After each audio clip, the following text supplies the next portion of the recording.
Marcy was a bridesmaid in my sister Jane's wedding. Shortly after graduating from college, Jane met Jim. As one of the groomsmen, I found myself paired with Marcy, and we hit it off from the start. She was a year older than me, but at 19 I didn't consider that a big deal. Although she couldn't be called beautiful, Marcy was pleasant to look at. Her parents kept her on a leash since she still lived at home. She was the oldest in the family. All three of her siblings were boys.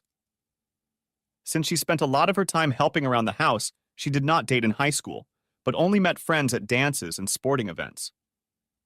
While attending a local college, she met my sister. The first couple dates I didn't realize anything, but she told my parents she was going to my sister's house.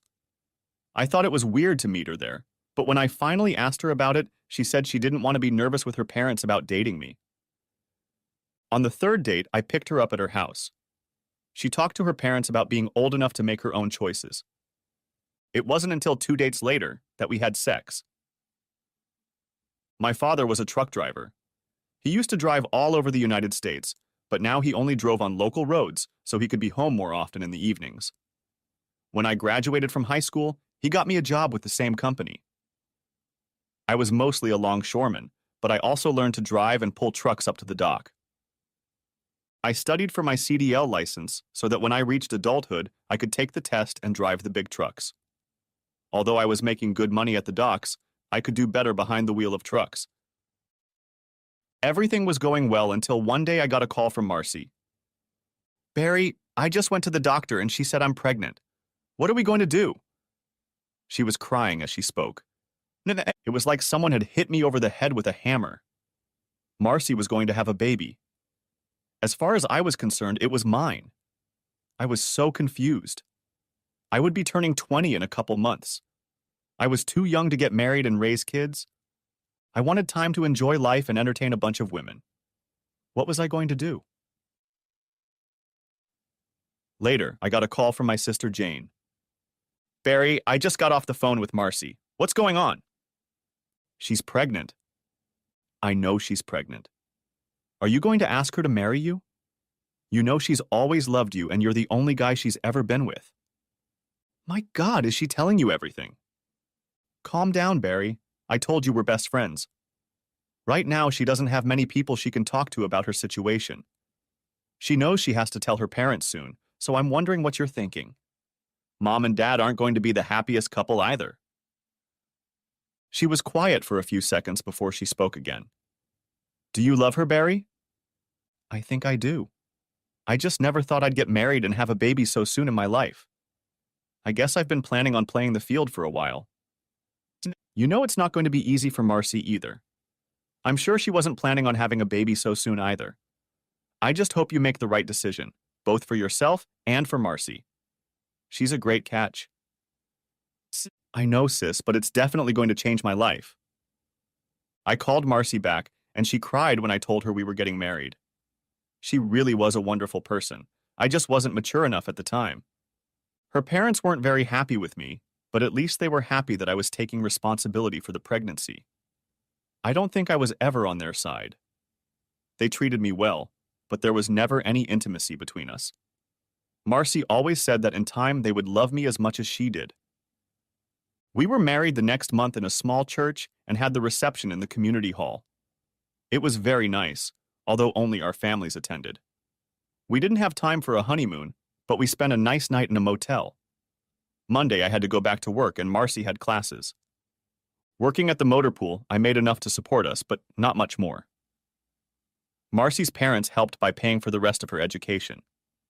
She was in her last semester of school and had to get a degree in social work.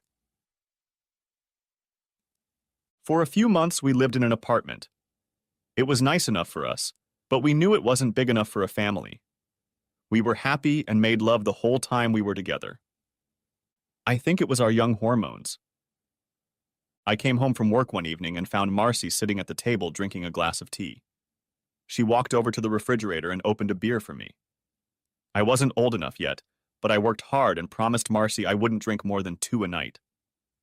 "Sit down, Barry. I have something to tell you." "Are you all right? Is the baby okay? What's the matter, Marcy?" I was concerned because I knew she had a doctor's appointment that morning. I'm pregnant. Like I can't see that, I said, smiling at her. We're having twins. What? Are you sure? I wanted to make a happy face for Marcy's sake, but I was scared to death. Yeah, the doctor confirmed 2 heartbeats today. It's a little scary. I wasn't sure how I was going to handle one baby, and now we're going to have 2. It's going to be fine. We went and told her folks. Her dad threw me a nasty look, but her mom said she would do everything she could to help us. Then we went to my parents' house. My dad was a pretty honest man, and it made it easier for me to talk to him. Well, son, things will get better. They always do. Mom and I are here for you and will help you when you need it. Mom walked over and hugged Marcy. She treated her like she was her own daughter. Marcy, I'll help you in any way I can. I don't work, so if you need help looking after the babies, just let me know. About a month before the babies were born, Marcy's parents came to our apartment. They said they had found a nice house not far from where we lived. Since Marcy had already turned 21, they could be our co-borrowers and even give us enough money for a small down payment. To me, it felt like charity on her parents' part, but Marcy was happy. After the kids were born, we would need a bigger place to live. The house payment wasn't much more than our rent, but we knew there would be additional expenses. I thanked Mr. and Mrs. Billings and told them I would do my best to pay them off when I found a better job. He told me not to worry about it because there was nothing he wouldn't do for his little girl.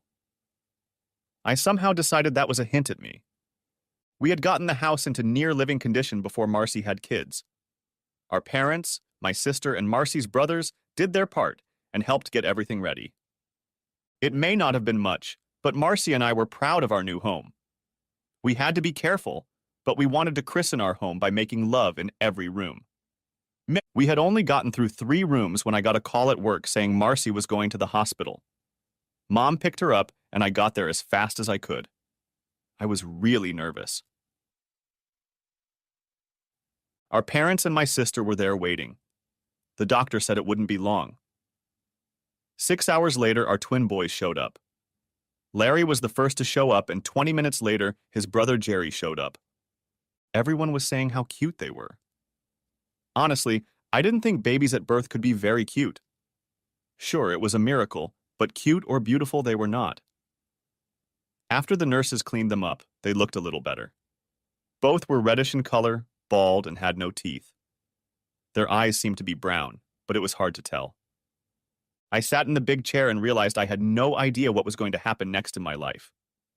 You would think you would be ready, but you weren't. I was now a father of twin boys. After kissing Marcy and taking one more look at my sons, I headed home. I didn't sleep a wink all night. Good thing I took the next day off from work to bring Marcy and the boys home from the hospital. My life and dreams were changed forever. I tried to be a good husband and father, but I certainly didn't plan on a life with kids this early. And I'm sure Marcy felt the same way. I tried to be a good father, helped with the kids as much as I could. I ate shit and cried for them. Marcy was such a good mother. Every time she picked up one of the boys, she smiled. I, on the other hand, still had a hard time telling them apart. As they got older, it got better. At least I could play with them a little. I worked a lot of overtime to help with expenses, so it was a life of work and sleep. However, adults don't tell their kids that while they are growing up. I didn't go out with my friends anymore. I tried to do the right thing, really tried. When I turned 21, I got my CDL license. At a time when there were only openings for long hauls over the road, taking one meant I'd be gone for weeks. Marcy didn't like the idea of me being gone that long, so I didn't accept. Instead, I found a job delivering groceries, usually to homes. I had a route where I stopped every 2 weeks and filled orders. Sometimes customers would order groceries in advance, and I would bring them back the next time. I had a very good route with mostly middle to high income customers. Although I was making good money, I had to work hard. I would start working first thing in the morning, and on some days would not get home until after dark. Marcy and I used to argue that I was never home, but I told her I was doing it for our family. After I changed my schedule and started working late only 3 nights a week, Marcy was much happier. When the kids were about 6 months old, she got a job as an administrative assistant at an elementary school. My mom offered to babysit. We tried to pay her a little, but she refused and said she could never charge us for babysitting her grandchildren. With both of us working late nights, our personal lives took a back seat. We were lucky if we made love twice a week. Then it happened. I stopped at Mrs. Johnson's house with her order. She looked beautiful for a woman in her 40s. "Would you like a glass of lemonade, Barry? It's so hot outside, I thought I'd take a swim in the pool." I couldn't help but stare at her. I put her order on the counter and accepted the drink, just to be there a little longer.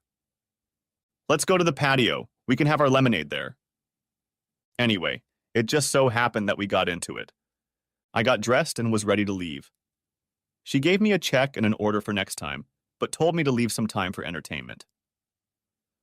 I left her house perplexed as to what I had done. I felt fine, but now I was plagued by guilt. I tried to convince myself that all guys do this, and it was just a one-time thing. When I got home that evening, Marcy was in an irritable mood, one of those moods where she yells at me about anything. Then I felt less resentful about what had happened that day. In the days that followed, I felt pretty good about myself. The older women on my route often flirted with me, and I always complimented them and returned their smiles. When the day came to return to the Johnson house, I began to wonder if she still wanted to play with me. I got my answer when she answered my knock, only in an open robe. "I've been waiting for you. I hope you left some time in your schedule." I walked in and placed her order on the table. As soon as I turned around, we got down to it. "Barry, just so you know, it's just sex. My husband is always busy and I have my own needs. I don't want this to turn into an affair, so it will only happen a few times. I'm just letting you know ahead of time." "Thank you, Mrs. Johnson. I'm glad we're on the same page. I wouldn't want to ruin my marriage either. You are a very beautiful woman, and I enjoyed being with you." After that, we had fun twice. We joked when I delivered the baby afterward, but nothing else. Her husband was even present a couple of times when I delivered her order. That way, she let me know that our adventures were over. After that, I started doing it with different clients. I never initiated a relationship and made rules for myself. The woman had to be married. Even though some young unmarried daughters looked great, I stayed away from them. What if we fell in love with each other? I didn't seek to destroy my marriage, I just went about my business. Like I said, I was very immature at the time. Most women had a rule, no more than 3 times.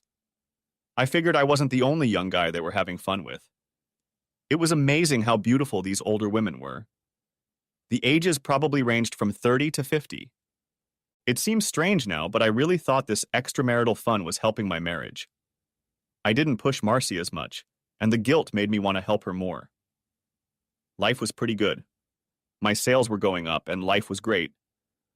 I guess I was not only eating cake, but enjoying it. Then one day, it all came crashing down.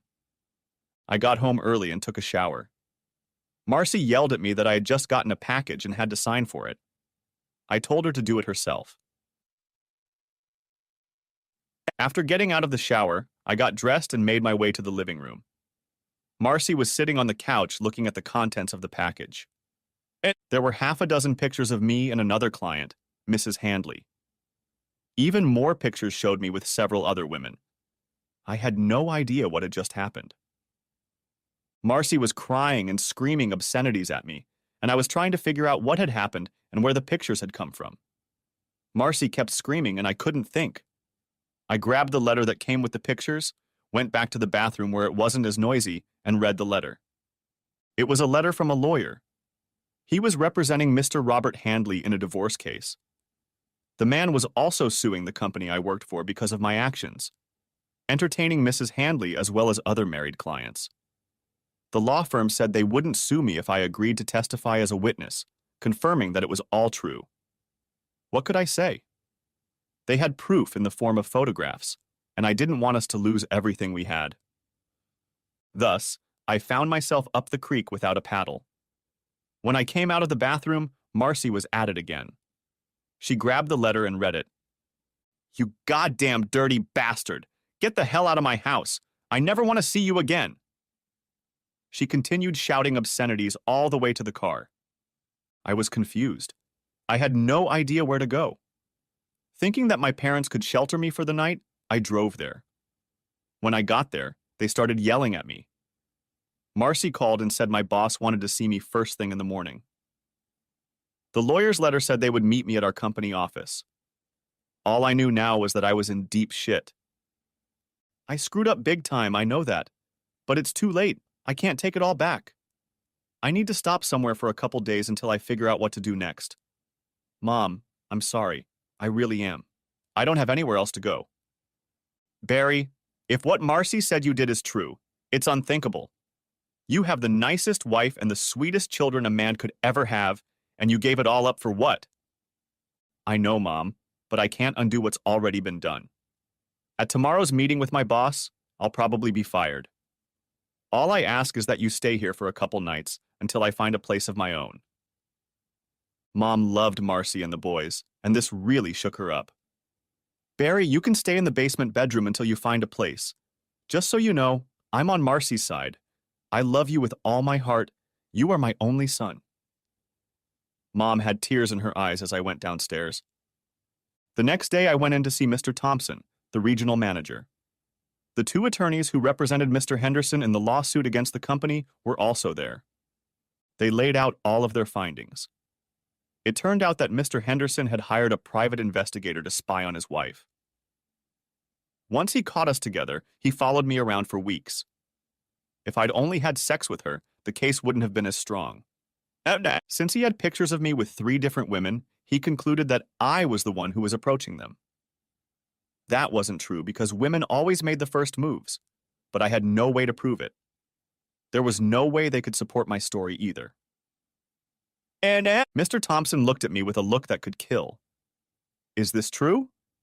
Did you have a relationship with these clients? I wanted to explain, but I had no proof. The lawyers had the pictures, and I remembered them saying they wouldn't prosecute me if I agreed. Apparently, they knew I had nothing, and that I would be worth more as a witness. Yes, Mr. Thompson, that's right. He told the attorneys that he would contact them after consulting with the legal department. He then suspended me until further notice.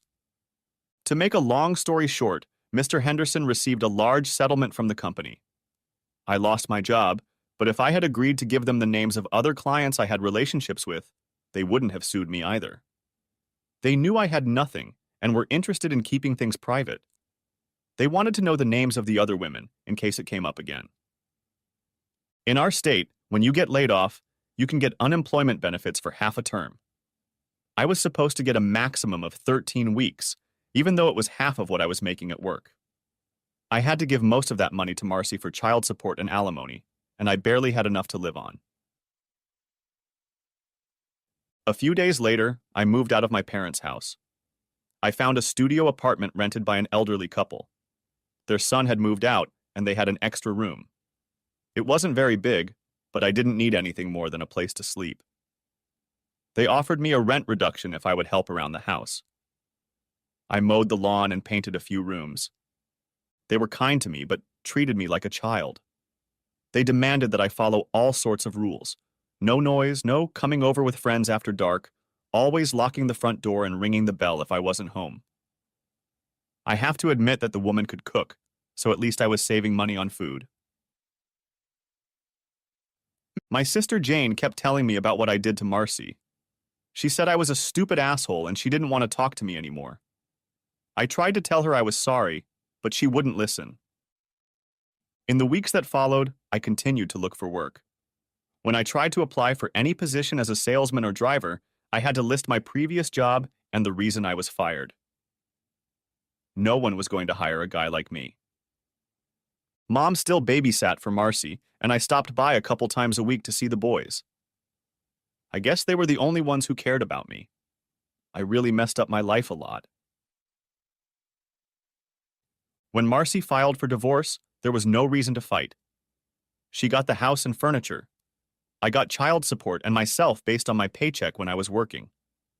When I stopped by the police station to pick up the rest of my belongings, I told Marcy I was sorry. She cried when I left. Chapter 2. I never meant to cause you grief. I never meant to hurt you. I only wanted to see you laugh. I only wanted to see you laugh in the purple rain. Purple rain. Purple rain. You've heard of people committing suicide at a young age. Now I realized why. I couldn't sink any lower than I was then. They say, you don't know what you have until you lose it. That's exactly how I felt. God, why did I take everything for granted? If it wasn't for my boys, I'd have driven off the nearest cliff. When I started drinking, the Wilsons asked me to move out. I couldn't blame them. Who needs a drunk in their house? And I found a room in the slums because it was all I could afford. I already had child support debts. I was waiting for them to come after me and throw me in jail. My room was in the back of the bar. Joe would give me free rent as long as I kept it clean and ran some errands for him. He also gave me $20 a day under the table, which allowed me to eat. I have to say something about Marcy. She always took the boys to Mom's house so I could see them. She would tell their mom that I was their father and hoped that someday I would pull myself together. She never belittled me and stopped calling me names. For some unknown reason, she spoke well of me to the boys, even though they were still very young. I often wondered if there was any chance we would ever get back together again. That thought was probably one of the few that got me through it all. One day there was a knock on my back door. I thought it was the police coming after me for non-payment of child support, but it was my father. Barry, can I come in? I need to talk to you about something. Like I said, my father is an honest man. He's not stingy with his words, but he always tells me the truth. Dad, I'm really screwed up and I don't know what to do. I've tried looking for a job, but no one wants to take a guy like me. I was half crying by then. Barry, that's why I'm here. I talked to Roy Skelton at the motor pool and he's willing to offer you a job. Gee, Dad, I'll take it. I'll do whatever he wants me to do. Easy, Barry. Let me tell you. It's a job as a driver on long hauls over the back roads. The pay is good, but you won't be home much. Dad, I don't have a home right now. I just want to bond with Marcy and support my boys. You'll be traveling all over the United States. At best, you'll be able to be home a few days a month. I want you to know it's a very lonely job. I started my driving career the same way and eventually was able to participate in shorter trips. Why does Mr. Skelton do that? He remembers your work on the docks and how well you did. Besides, I'm his oldest driver and I told him I'd vouch for you. Just keep your nose clean and everything should work out. I hugged my father and it felt good to know that he never gave up on me. Barry, I'm serious when I say it's a lonely job. You'll make friends on the road and your best friends will be other truck drivers with the same job. Roy said he'll see you tomorrow. The next day, Mr. Skelton explained the nature of the job to me. I would be using his cab, so he would get 15% of my paycheck. If I ever bought my own car, I would get extra money. Right now, however, I couldn't even afford a pot to piss in. After leaving the depot, I went to let Mom and Dad know I got the job. Jerry and Larry met me at the door. Seeing the smiles on their faces, I realized I was doing this for them, even though I hardly ever saw them. Mom hugged me and told me that since I would only be visiting a few days a month, I could have the room in the basement. That way, whenever I was home, I could see the boys. I hugged her and thanked her. She knew I was trying to get my life together. At the bar, I told Joe about my job and thanked him for helping me when I needed it most. Then he told me that he was friends with my father. Again, I had to thank my dad for supporting me. He not only did it for me, but he made me learn how to help myself. I started work the following week. The first couple weeks were great. I had a new job and got to see a lot of the country. Then it became just like my father said it would be. I was lonely being alone for such a long time. I started making friends with other truckers. Every waitress seemed cute, and I became friends with some. And the highlights of the month were the few days I spent at home. Marcy always made sure the boys were at Mom's to see me, even if it was the weekend. I loved spending time with the little guys. I was able to catch up quickly on child support and alimony. I never once heard a word from Marcy when I fell behind. My mom told me she was just doing the best she could. She never lost faith in me and knew I was trying. The months flew by so fast. It had been over a year since I started my new job. It was hard when I couldn't attend my son's birthdays and holidays because I was constantly on the road.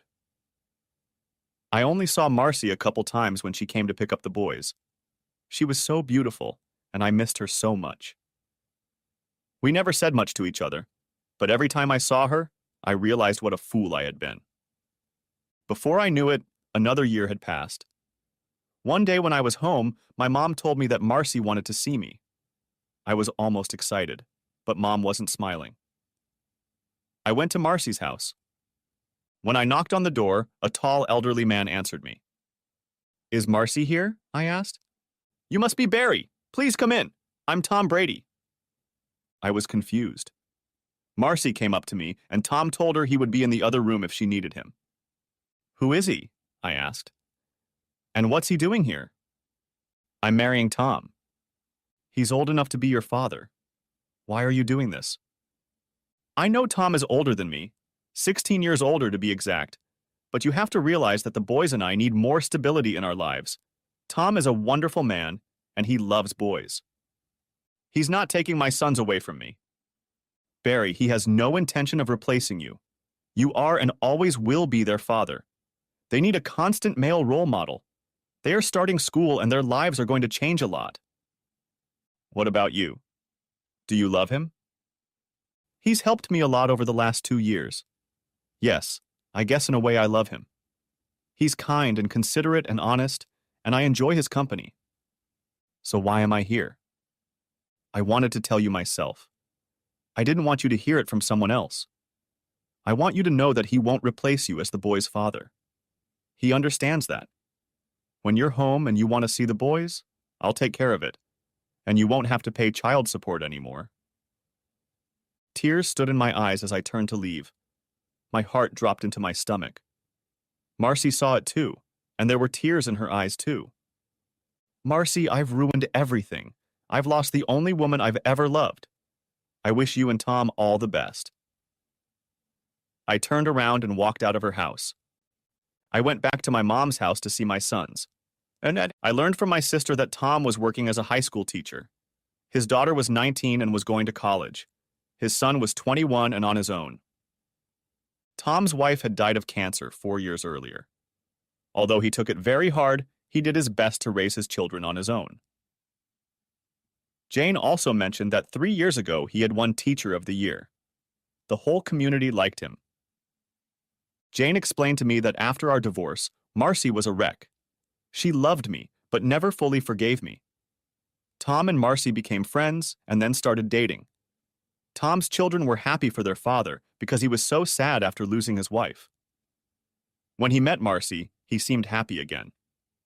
They marveled at the age difference, but trusted their father. Knowing that he would no longer be lonely, they were happy for him. Marcy was selling her house to buy a bigger house so the boys could have their own room. Tom was going to rent out his place. When he died, the house would go to his son and daughter. Everyone was happy with the arrangement. My mom and dad thought Tom was a good guy. The boys liked him and called him Tom. I was the only one they called Dad. For months after the wedding, I would only come home for 2 days and then hit the road again. It was hard for me to realize that Marcy was married to another man. But what was I to expect? A few more years went by. One day the boys told me that I looked fatter. I laughed, but they were right. Sitting on your ass 14 hours a day will do that to you. So I decided to do something about it. I joined a national health club. Every night or any chance I got, I exercised at the club. But not for muscle training, but more for exercise. I started walking instead of sitting still. The next time the boys saw me, they said I looked different. I continued to exercise regularly. It made me feel good about myself, plus I met a lot of women. I met some when I visited certain cities, but I always made sure they were single. Single and divorced women were fine with me. I didn't want to risk my job again. I went to a few prostitutes, but it didn't seem right to me to pay for what other women gave. Besides, I wanted companionship just as much. Having dinner and a movie with a woman was much more enjoyable than getting a quick piece of ass. There were a few women I could have gotten into serious relationships with if it weren't for my job. Not many women wanted to get married when they would only see their spouse a couple times a month. Rose was one of those women. She worked as a waitress in one of the towns I traveled through frequently. Whenever I was in the neighborhood, I made sure to stop by where she worked. She was the one who advised me to join a national health club if I really wanted to keep fit. She was divorced and single-handedly raising her daughter. Her ex-husband was a trucker, and when she found out he cheated on her, they had a big fight. For the sake of her daughter, she took him back. When she found out he cheated on her a second time, she kicked him out. He didn't send child support for their daughter, and she had no idea where he was. After telling me a little about myself, she asked me about my divorce. When I didn't say anything, she assumed it was my fault. I ended up telling her the truth. She was such a wonderful woman, pretty, bright, and usually happy. Whenever I happened to spend the night near her house, I would spend time with her. We'd go out to dinner or to entertainment events. We became good friends, and yes, they were friends with benefits. Other than my ex-wife Marcy, Rose was the only woman I cared about. It wasn't love, but we had a very close friendship. We both knew it wouldn't last forever. I saw her once or twice a month. Being with her made me realize how much I missed Marcy. For some reason, I couldn't let her go. One night we had too much to drink, and I found myself making passionate love to Rose. After that, out of the blue, I asked her to marry me. Even under the influence of alcohol, I realized it was out of concern for her and because of the climax I had just experienced. She looked up at me, kissed me, and smiled. "Barry, I love you as a good friend, just as you love me. We both know that marriage between us is impossible. And I could never marry a man who spends most of his life traveling. You and I are great friends and should remain so. Besides, you're still in love with your ex-wife. You called me Marcy 3 times. I feel sorry for you, but you should try to forget her. She's no longer a part of your life." I knew Rose was right. The problem was how to get rid of the memories? It was about 2 years later when Rose told me she had found someone. I was happy for her, but I knew I would miss her. She deserved a good life with a good man, and I wished her the best. The next time I was in town, I walked into a restaurant, but Rose was gone. Life went on, and I watched my boys grow up without me. I did the best I could with them, but life passed me by. They were great boys. Marcy and Tom taught them well. I took them fishing, and they knew how to bait their own hooks. Tom taught them. Even when we went to a game, they knew all the rules because Tom took the time to explain everything to them. Tom did all the things I was supposed to do. I just wasn't enough for them. Strangely enough, they didn't hate me for it. They always greeted me by saying, "Dad, we're so happy to see you." I had been on the road for over 8 years. Rose was a part of my past. I remember her telling me to take care of my family. She knew I loved my sons. One day I came into the office to talk to Roy Skelton, my boss and owner of the company. "What can I do for you, Barry?" he asked. "Mr. Skelton, my father mentioned that Floyd Booth is retiring. I was wondering if I could take over his routes." "Well, I don't see why not. The only problem is that you'd have to have your own cab for that route. Mine are only used for long-distance transportation." "Sir, I talked to Floyd, and he offered to sell me his car. I have enough money for a large down payment, and he said he would accept payment for the balance." "Barry, I want to say that you have been a valued employee of our company. A better driver I could not have wished for. The route is up to you. You do know that it pays less than long hauls, don't you?" "Yes, sir, I know, but this way I can spend more time with my family." "Thank you, Mr. Skelton. I really appreciate it." "You've earned it, Barry. Congratulations." I walked out of his office a happy man. Maybe my life would be a little more normal now. I told Mom and Dad about getting the new route. Of course, Dad already knew about it. And I wouldn't be home more than 2 nights a week, so I told Mom I would find an apartment close to their house. It was time to get out of her basement, even if I was only there a few days a month. I called Marcy and asked if she could come over to Mom's house because I had something I needed to discuss with her. She came over after school and brought the boys with her. I was always happy to see them. Since they were a little older and in school, Mom didn't see them as much either. Damn, she looked as beautiful as ever. I felt my heart jump slightly, but I tried to act normal. "Barry, you look good," she smiled. "I keep going to the fitness club to keep myself in shape. Sitting on my ass for up to 14 hours a day has put on extra pounds. I must say you look as beautiful as ever." I noticed she looked a little embarrassed, so I continued to explain the reason I wanted to see her. "Marcy, I have an itinerary where I will be away from home no more than 2 days a week. I wanted to see if I had the opportunity to see the boys more often and be a bigger part of their lives." "I'm in favor of the boys seeing you more often." "What did you mean by that?" "You know they're in school and playing sports. They have pretty busy schedules." "I don't want to interfere with their studies.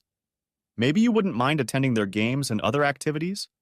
Maybe I'll let them come over on the weekends if they want to." "Are you still going to live here? The boys come here all the time to visit your mom and dad." "No, I'm considering several apartments.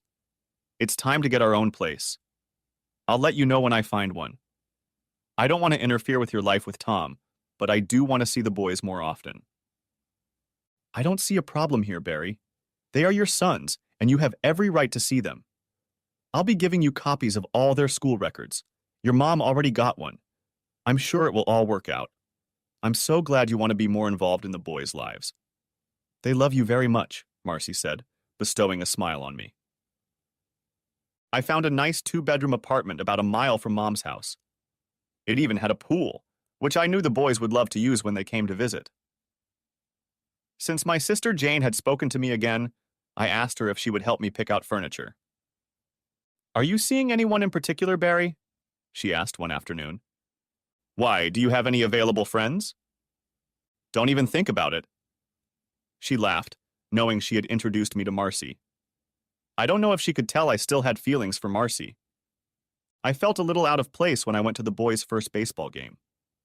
When I got there, I saw Marcy, Jane, Marcy's parents, and my mom and dad sitting together on the lounge chairs. That's when I realized that Tom was the coach. I had forgotten the boys had talked about it. And I couldn't sit with the group because I felt I would be out of place, so I sat on the bleachers. Marcy looked up and seemed surprised to see me. She must have told the others because they all looked at me. Then I saw my sons. I could make out the last name Hopkins on the back of their shirts. The only problem was that I didn't know which one was which. They looked a lot alike anyway. No. 8 kicked a long ball. "Run, Larry or Jerry, whoever you are!" I shouted impulsively. It felt so good to cheer for my son. Some people laughed, but I didn't care. The woman next to me said, "Larry is number 8 and Jerry is number 9. It's pretty hard to tell them apart." "Thanks, but I think the reason for the laughter is because they're my sons. I'm Barry Hopkins, and thank you for the information." While we were talking, Larry was heading for 3rd position. He slid safely onto the base to the shouts of all the fans. The woman next to me introduced herself as Elaine Brady. Her son was also on the team. The next pitcher up was Jerry. I shouted, "Come on, Jerry, bring your brother home, just keep your eye on the ball." I couldn't help myself. It was the first time I'd ever watched my boys play ball. I must have yelled pretty loud, because when Jerry came to the plate, he looked up at the bleachers and smiled at me. I was nervous as hell, praying he would hit. On the 3rd pitch, he fielded the ball between 1st and 2nd base, making a single. When Larry walked in, I cheered along with everyone else. Jerry grinned at me from 1st base. After the game, which we won, I walked to the fence and congratulated the boys. "We're just glad you came to watch us, Dad," Jerry said. Talk about something that brings tears to my eyes. From then on, I participated in every game I could. I saw the boys often, and they enjoyed using the pool. I always tried not to interfere with any of Marcy's plans. I signed up for the local health club to keep myself in shape. It was the only physical activity I got. I dated several women, and they all seemed nice. My problem was that I tended to compare them to Marcy. I knew it was wrong, but that's the way my mind worked. As Rose had told me years ago, I had to let her go and move on. I did, but the memories still lingered, especially since I saw her all the time. I was jealous when I saw her with Tom, mostly because it should have been me, but I was too stupid and immature. I was never home on vacation. One day when Marcy stopped by Mom and Dad's house, I brought it up with her. Yeah, how can we make arrangements so I can see the boys during the vacations? I have an idea, if you don't mind. The boys and Tom and I have always celebrated Thanksgiving with my mom and dad. So I thought the boys would be with us on Thursday and Friday, and on Saturday and Sunday they could be with you and your parents, Marcy explained. That will work out beautifully. I'll make a big dinner on Saturday. Marcy, do you and Tom want to come too? My mom asked. Marcy and Tom had spent the day with them in the past, but I had never even thought about Tom being with them. I'll talk to Tom and get back to you. Thanks for the invitation, Marcy said. Hell, no wonder Mom and Dad still loved her. She was like a second daughter to them. Marcy, just so you know, I don't mind. I think it would be great if we all got together for Thanksgiving. And what do you suggest for Christmas? I know my presence here makes it hard for everyone. No, you're wrong. The boys are so happy to be with their father. They take great care of Tom, but you're their father whether you like it or not, Marcy said with a smile. Usually on Christmas Eve, we go to my parents' house. Christmas morning, we exchange gifts at our house. Your mom always invited us to have dinner with them. I thought maybe we could keep doing that. My mom said. That's fine with me. I love cooking for everyone, and this year Barry will be here too. So we'll give the boys their presents when you come over for dinner? I asked Marcy. Yes, they always open them before they eat. They're always so excited.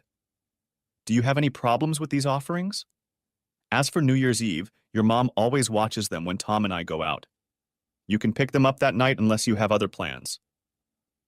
I think that's fine. I'll talk to Mom about New Year's Eve. I didn't want Marcy to know I didn't have any plans yet. I thought maybe I'd like to go out if for no other reason than her. Hell, the kid in me still was.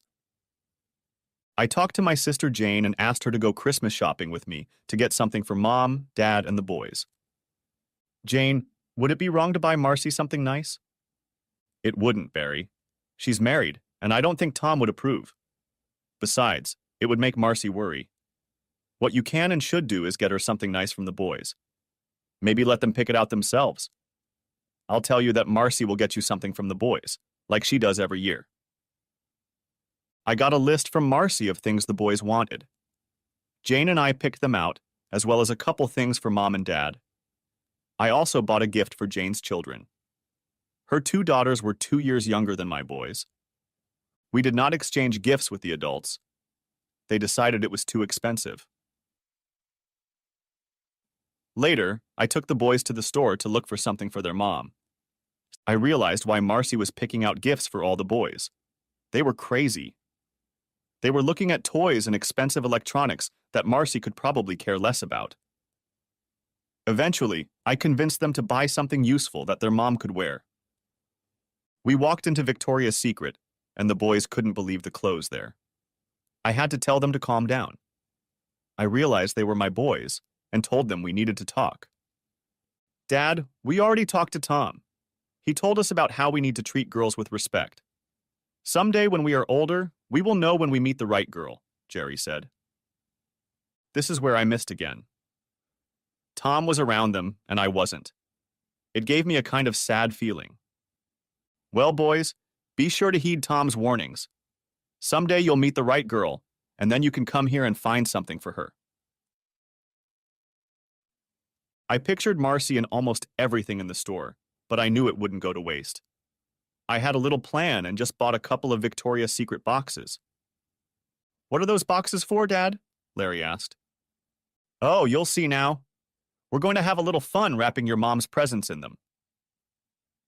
We went into another women's clothing store that Marcy liked. The boys wanted to buy her pajamas and slippers. I didn't object, and they went and picked them out. Of course, that was what 13-year-old boys pick out. One of the slippers they picked out was a big fluffy one with a hippo head on it. I couldn't keep from laughing, but decided to let the boys pick out their own gifts. Larry chose a pair of slip-ons. We walked over to the cosmetics counter and they picked out Marcy's favorite perfume. I took a small bottle since it was from the boys.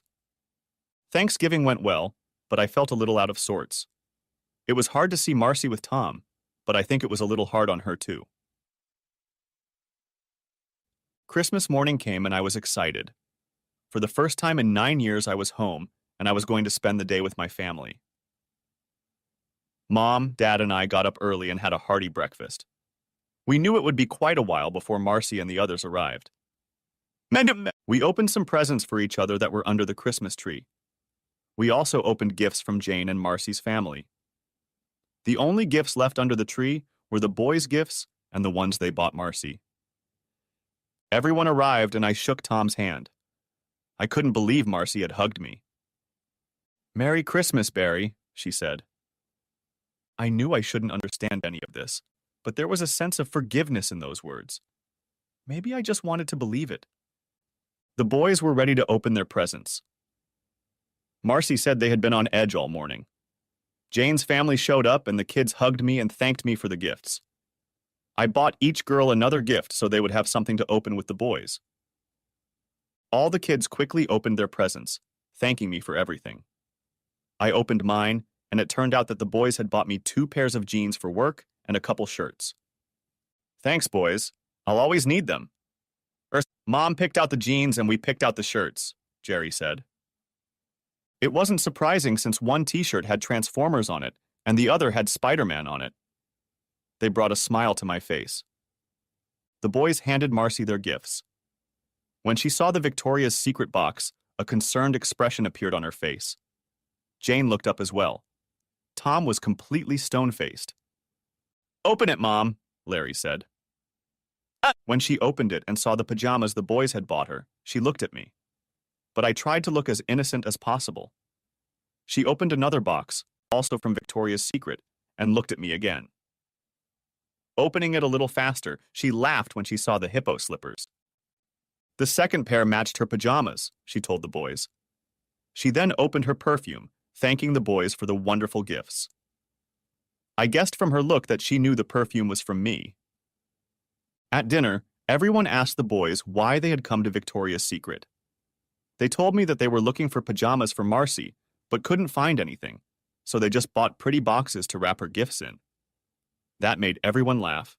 It was so great to see Marcy so happy. New Year's Eve came and Elaine asked me if I wanted to go with a couple of her friends to a party. I thought it would be fun, so I agreed. Mom said the boys could stay with her. I had gone on a few dates with Elaine before, and it always ended well. I figured it would be a good way to celebrate New Year's Eve. Jack and Cindy were longtime friends of Elaine's. At one point, I looked over and saw Tom and Marcy sitting with Jane and Jim. Seeing them took away the joy of the evening. We left after midnight and went to another party. I felt more relaxed since Marcy wasn't there. Elaine and Cindy were a lot of fun, and we all drank more than we should have. No one had to be persuaded, and we got a room for 4. Later, I couldn't believe I was sharing a wife with a man. When I drove Elaine home the next morning, I told her I had a great time, but I didn't like wife swapping. She informed me that Jack and Cindy were married, and she was not. "Barry, you're a good guy. Your problem is that you're still in love with your ex. Most guys wish they were in your shoes last night. You need to get over her and enjoy life to the fullest." I knew she was right, but I liked seeing my boys. Even around Marcy, I was happy. I didn't see Elaine again after that night, though I'll never forget that New Year's Eve night. Chapter 3. Several months passed, and one evening I received a phone call from Marcy. Her voice was upset. Marcy, what's the matter? Snippet! Can you take the boys for the night and make sure they get to school in the morning? I need to take Tom to the trauma center. Sure, no problem. Do you know what's wrong with Tom? He's been having stomach problems lately. Right now, he says he's in a lot of pain. I know Tom, and if he's decided to go to the hospital, it means he's in pain. I'll stop by and pick up the boys. I hope Tom will be okay. He's a really good guy. It was hard for me to say those words, but it was the truth. He was the kind of guy who seemed to have everything in order. Everyone loved him, but the only problem was that he had Marcy. After sending the boys off to school the next day, Marcy called to tell me that Tom had been accepted for testing. I told her not to worry, that I would take care of the boys, and she could stay with Tom. That night, the boys stayed with my mom because I had to drive for the night. When I got back, my mom told me that Tom had pancreatic cancer. Because of the advanced stage, he had 2 months to live. Surgery was not possible, so he was discharged with a few medications. I stopped by to see him and Marcy. It was so strange, because upon looking at him, he seemed to be perfectly fine. But as he explained, his insides weren't fine. Have you thought about trying to fight it? I asked. Barry, there's about a 5% chance that I'll survive all the surgeries. I don't want to put Marcy and the boys through that kind of pain. I care about them too much. Besides, the doctors don't think I can even survive all the surgeries. The cancer has spread to other organs. On the drive home, I thought about how unfair it was that someone like Tom dies early while someone like me continues to live. A month later, I got a call from Marcy saying she was taking him to the hospital. I picked up the boys and drove them to my house. The next day, we went to visit Tom in the hospital. On the way to the hospital, the boys were crying. I'm sorry, Dad, but Tom was like a second father to us, Jerry said. I understand the boys. It's hard to understand why God takes people like Tom so early in life. I guess we'll never know why. Just be glad that Tom will be with God and won't suffer anymore. You boys are lucky to have had such a good man like Tom in your lives. He was a special man and loved you boys, and your mom very much. It is normal to cry when you lose someone close to you. There is nothing unmasculine about showing your emotions. We went in to see Tom and the boys hugged him. They told him how precious he was to them and that they would miss him. He tried to reassure them by reminding them to treasure the memories they had. The boys sat with their mom in the waiting room after Tom asked permission to meet with me alone. Barry, I've known for a long time that you still loved Marcy. I could just feel it. I want to thank you for being so thoughtful about our marriage. You must have been uncomfortable at times, but you handled it like a gentleman. I want you to look after Marcy and the boys. Our sons are wonderful children. You couldn't wish for better boys. I'm so proud of them. As for Marcy, she still has feelings for you. There are some things we just know. Please give her some time and take care of her. As I left the room, I had tears in my eyes. I wondered again why God takes people like him and leaves people like me. Maybe he wanted another angel by his side. Tom passed away the next day. For the first few months after the funeral, Marcy was busy with probate, so we didn't see each other much. The boys came to visit me every few days. Jane told me that she was helping Marcy pack Tom's personal belongings. Tom had a will, and he took care of everything. Jane told me that he left his old house and furniture to his adult children. Marcy got the insurance money, and everything they owned jointly went to her. She and Jane collected all of Tom's personal belongings and let his children take whatever they wanted from their father's belongings. She left some of his baseball memorabilia for Larry and Jerry, since he had promised it to them. I saw Marcy a couple of times at Mom's house, but never stayed long enough to talk to her alone. She was busy, but I hoped her situation would improve soon. It was about a month later when Mom invited everyone over for a barbecue. Marcy said she would make every effort to come. On the day of the barbecue, Jane showed up with Larry and Jerry, but without Marcy. "Where's your mom?" I asked the boys. "She was going to come, but she ran into some trouble. She'll try to come later if she gets everything straightened out," said Jerry. What kind of trouble, Jerry? The garbage disposal stopped working and the sink is full of dirt. She's been busy enough as it is, and then there's this garbage disposal problem. It's something Tom used to take care of. I looked at my dad. Where do you keep your toolbox of plumbing and electrical tools? On the workbench in the garage, Dad answered. I'd like to borrow it if that's okay. Dad knew I was going to help Marcy. Do you need me to come with you? Dad asked. No, thanks, Dad. I think I can manage. I told Mom I'd be back just in time for the reception, and I went to the garage to get some tools. A few minutes later, I was at Marcy's house. Barry, what are you doing here? She asked, answering my knock. I heard you needed a repairman and I wasn't busy, so take me to the garbage disposal. The boys were right. The sink was full of garbage and the trash chute wasn't working. I pushed the dump button and it worked, but nothing went down the drain. I was busy getting all the stuff out from under the sink. Barry, you don't need to do that. I was going to call a plumber. Marcy, you need help and I know what I'm doing. Besides, we need to be at the party in 2 hours. I smiled at her and asked for a bucket. Pulling the siphon out of the garbage disposal, I confirmed my hunch. There were eggshells and potato peels stuck in the siphon. As soon as I pulled it out, all the trash went into the bucket. I put the pipes back together and told her to try out the garbage disposal. When it was working, I gathered my tools and turned to her. So, the boys said your toilet is dripping all the time.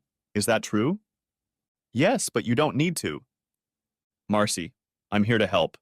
Please let me try. She smiled and nodded. While she put things away under the kitchen sink, I checked the toilet. Seeing that it needed a new part, I headed to the hardware store. It took me longer to buy the part than it did to repair the toilet. Okay, what else do you need to do before we go to the party? The house is a mess. I can't leave it like this, Marcy said. Go ahead and do what you need to do. I'll fill the dishwasher and mop the kitchen floor. She looked at me as I reached for the dishes. I guess she decided it was a waste of time to argue with me, so she went into the family room and started vacuuming. What else do you want to do? I asked, after I finished mopping the floor. I need to take out those boxes of Tom's stuff. Some I want to put in the attic and take the rest to the Salvation Army. His kids took everything they wanted and I don't need the rest of the clothes. The stuff that goes in the attic, I'll try to sell at a garage sale. I took the heavy boxes to the garage and put the clothes for the Salvation Army in my truck to drive. While I was doing that, the phone rang. Yeah, we'll be there in 15 minutes. Yeah, he fixed it. I think he did too. Okay, I'll see you in a little while, Marcy said. That was Jane. She wanted to know if I was coming to the party. I told her we'd be there soon. What did she say that made you say, I think so too? I asked Marcy. Right. She thinks you're a really caring person and you've changed. Marcy, if you need anything, please call me. I mean it. Now come on. We have to go to the Salvation Army and then to the party. I'm starving already. We made our stop first and then headed over to my mom's. The food was ready and they were waiting for us. While we ate, I talked to the boys. Tomorrow you two have to carry some heavy boxes up to the attic for your mom. Also, clean your bedrooms every morning and make your beds. You boys need to help your mom more now. She's going through a rough time. Oh, by the way, the grass is getting a little taller. I'm going to let you boys decide who's going to mow and who's going to trim. Everyone was a little surprised that I spoke up. After all, I had never interfered in the way Marcy raised the children before. Even the boys looked surprised. But Marcy didn't utter a word. Red, do you two want to go to the baseball game next weekend? I got 4 tickets from work and thought you guys might be interested in going, I told the boys. That would be great. We haven't been to a game since last year when Tom took us, Larry said. It's okay to talk about him, Larry. He was a wonderful man, and you should keep the memories of him close to your heart, I said. Dad, what are you going to do with the extra ticket, Dad? Jerry asked. I don't know. Maybe you have a friend you'd like to take with you? What about Mom? She always went when Tom took us along, replied Jerry. I looked at Marcy. Do you like baseball? Would you like to go with me and the boys next Saturday? Yes, I love going to games, but I have so much to do, she said. Jane said, Marcy, you need to go out. I think you should go out and have fun. Anything you need to do can wait. I was surprised that Jane said Marcy should come with me. Maybe I was the better person. We had a great time at the game. As the boys were telling me what they knew about the players, I thought again that Tom must have taught them a lot. Just sitting next to Marcy and seeing her smile made me happy. I felt like we were a family again. After the game, we stopped by the pizza place. While we were waiting for our order, Larry tapped me on the shoulder. Dad, can we go to an amusement park this year? That's up to your mom, but I don't mind, I replied. Marcy gave me a look that said, You want me to be the bad guy, which made me smirk. I don't. Why don't I discuss it with Aunt Jane and maybe she can bring the girls too? The pizza arrived and the boys started discussing the game again. I really enjoyed spending time with them. All right, Barry, I'll call you back about the amusement park after I call Jane, Marcy said when I brought them home. Sounds good to me. I waved to the boys and left with a wide smile on my face. I couldn't believe it when Jane called me the next week. Barry, what are your plans for Marcy? I can see that you still care for her, but what do you expect from her? Sis, I love her and I always have. I screwed up big time and I know it. I just live for one day and hope I can get her back. I never interfered in her marriage to Tom. Now she is a widow and I will do anything to get her back. I'll never hurt her again. She called about the park and wanted my opinion. I told her I thought it would be fun. Jim wants to go too. Just promise me you won't pressure her. She's very vulnerable right now, and she could use another friend. Sis, I want to be that friend for both her and the boys. The park was fun. We let the kids go ahead, and the boys looked after their cousins. All the adults rode the rides together. Marcy and I held hands a few times, although I didn't push her in any way. Over the next month, I saw her and the boys more often. One afternoon when I dropped the boys off, I decided to take a chance. Would you go on a date with just me? Barry, what do you expect me to do? Marcy, I'm in love with you, and always have been. I'm willing to wait as long as it takes, and I promise never to hurt you again. Okay, we can watch a movie and maybe have dinner. Don't rush me. I'm not sure I'm doing the right thing by seeing you alone. Thanks, I said, before walking away. The next weekend, we went to the movies. We were holding hands, and I spilled nacho cheese sauce all over my pants. Marcy started laughing. What's so funny? I asked. Remember our first date when you spilled cheese sauce on your pants? It's happening again now. I need to change if you still want to go out to dinner. You can wait in the car if you want. I'm not afraid of you. I'm a big girl, she said, and laughed. Back at my apartment, I went to change my pants. No sooner had I taken a step than I saw Marcy looking at me. I love you too, Barry. I want to make love to you. I've wanted to for a long time. And so we got down to it. I couldn't believe I was with the woman I loved. It felt so good. Do you still want to go to dinner? I asked, not realizing what she was thinking. Why don't we stay here, take a nap, and have a repeat performance? Thus began our acquaintance. We went out at least every weekend, sometimes with the boys and sometimes on our own. A few times we went out to dinner with Jane and Jim. One day I stopped by her house and she said her parents wanted to see me. I was scared to death, even though I was a man. They were people who never liked me, and I cheated on their daughter. As the boys were playing outside, her father looked at me and began to explain why I had come. Barry, I know you thought we never cared for you, but that's not true. We liked you, but we thought you were too young to get married.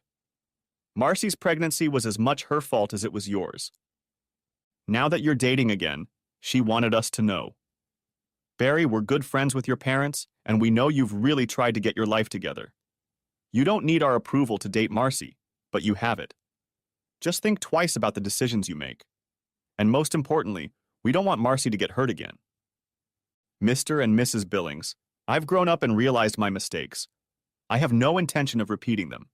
Know that I love Marcy and our sons. They are my life. Marcy and I are just living the same day.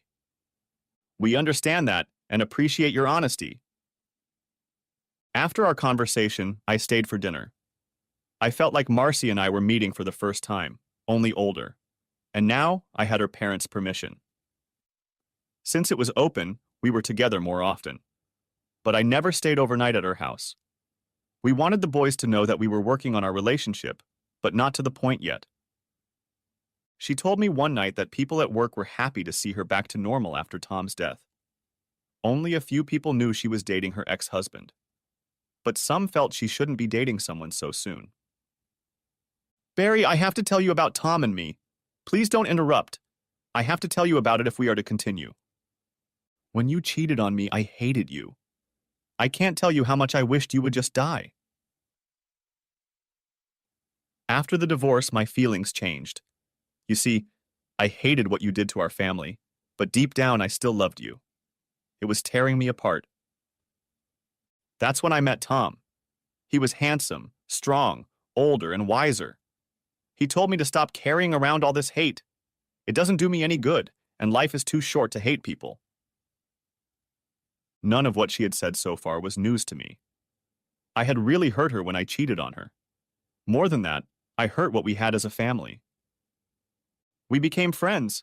He told me about his family and about his wife's death. After we started spending more time together, we became good friends. Years ago, you asked me if I loved him. I cared for him a lot at the time, but I didn't know if it was love. He helped me through some very difficult times. When he asked me to marry him, I said yes. He was a wonderful husband, treating me and the boys well. We got along great and rarely quarreled. When you returned, he asked me if I had feelings for you. I told him the truth and answered that I did. But I made sure he knew that I would never jeopardize my marriage to him. He understood and trusted me completely. If you were to ask me today if I love him, the answer would be in the affirmative. I don't know how to explain it, but it was different from the love I had for you. Please understand that if we are together, there may be times when I will compare you to him or even call you Tom. I still have doubts about our relationship, but I want to try. I just want you to know that I loved Tom, and I love you. Marcy, I love you, and we'll work it out as we go along. I have no intention of letting you go again, I said when she was done. Thanksgiving came sooner than we realized. Mom asked Marcy and I to invite her parents over for dinner. The Billings agreed, and that was the plan of action. I decided to take it one step further and ask Marcy to marry me again.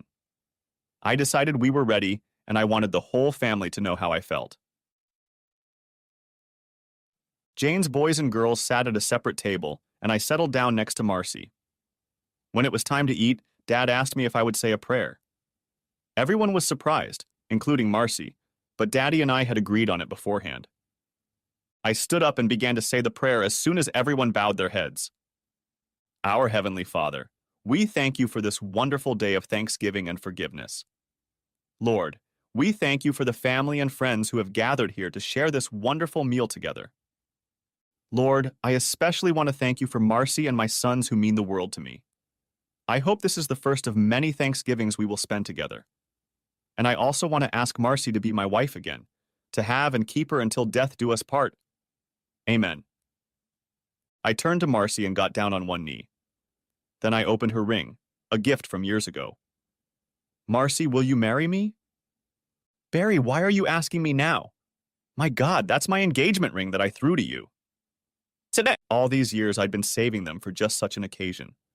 Today, they sparkled like they had long ago. Marcy, I love you, and I know you love me. We have 2 wonderful sons and wonderful families that support us. I want to be married before Christmas morning so I can be there to see my boys and my wife opening presents. I promise I've grown up, and I'll be the best husband I can be if you say yes. Marcy looked around at all the faces around her. No one said a word. Even the boys were silent.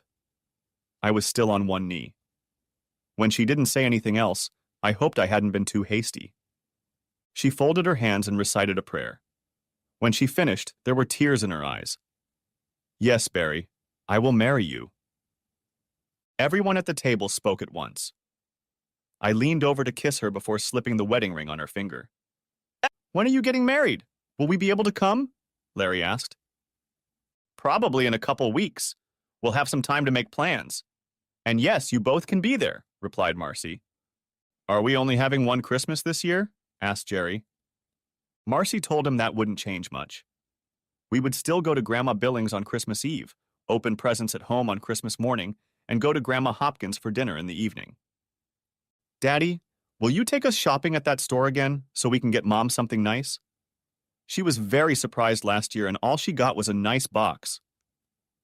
Jerry, I'll tell you what. Since you like the store so much, you, Larry, and I can go to Victoria's Secret again this year, and I'll find something for your mom for Christmas. Marcy looked at me with her mouth open, and everyone around her laughed. This year, I was as excited about Christmas as the kids were. My family was together again, and that was what mattered. The end. Thanks for watching. I hope you enjoyed it, so subscribe to my channel and watch the next video.